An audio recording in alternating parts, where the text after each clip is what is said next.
Naman. Hindi. Lakas yung kuryente guys. Ito kuryente ako. Tapos on natin. Grinder. Ito guys yung power station na mahigit 1 year na naming nagamit. At yung mga setup ko doon, pinalitan ko na ng mga batteries. So ito, for backup na lang kung may pupuntahan kami. Yan, pwede siyang pang camping. Ito yung power station na mura lang pero kaso walang brand. At kung mapapansin nyo, sira na yung kanyang USB output kasi nga matagal na to. Pero goods pa rin yung kanyang performance. Yan. Ngayon, so yun o, nag-uumbok-umbok na yung kanyang pintura. Medyo matagal na rin. Nabili ko to almost 3,500 mahigit. Sa, hindi ko na maalala kung sa Shopee ba or TikTok basta. Yan. Pero ngayon, iti-tear down ko. And titingnan natin kung ano nga ba yung laman nitong power station na to. Yan, murang power station. And then, check natin yung battery niya kung ilan nga ba ang capacity.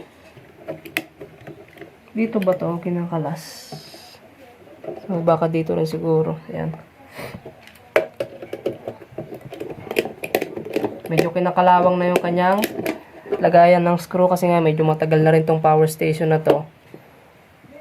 Pero ang kagandahan dito kasi nga yung bahay namin ay puro solar na.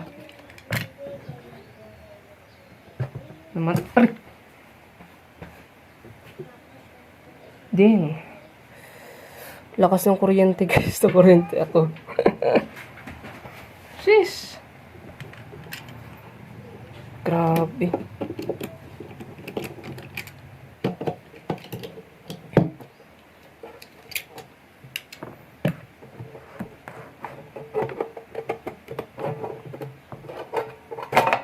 Yun, ito yung kanyang cover. Medyo may mga lawa na siya. Ito yung kanyang battery. Oops, sabi muna natin itong kanyang mga screw. Malaki yung kanyang inverter kasi nga 300 watts ang capacity nito. Tapos, itong battery niya medyo malaki din. And I think, yun o, nakasulat guys o. 12.6 volts, capacity 15 amperes, 2023 and 10. Yun, ito yung kanyang dashboard. So, try nating tanggalin siguro to kung kaya natin. So, yun yung laman niya. Working pa naman.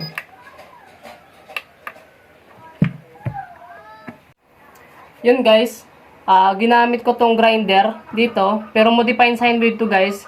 Kaso lang kasi nabasa ko dito kasi umaabot ng 1000 watts yung inverter na ano niya, na power source. So try natin kung gagana nga ba tong inverter. Inverter, itong grinder. So on natin yung kanyang AC port, AC button. Tapos on natin yung grinder.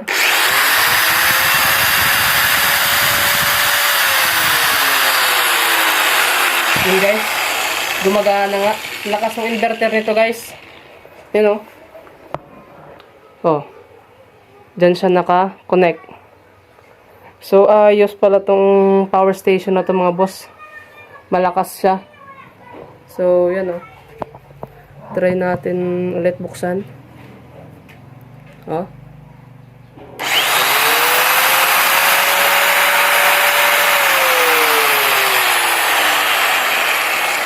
Ayos pala to guys.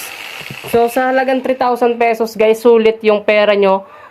Kung wala kayong mga solar setup tapos power station lang, goods na goods to guys, magamit nyo to.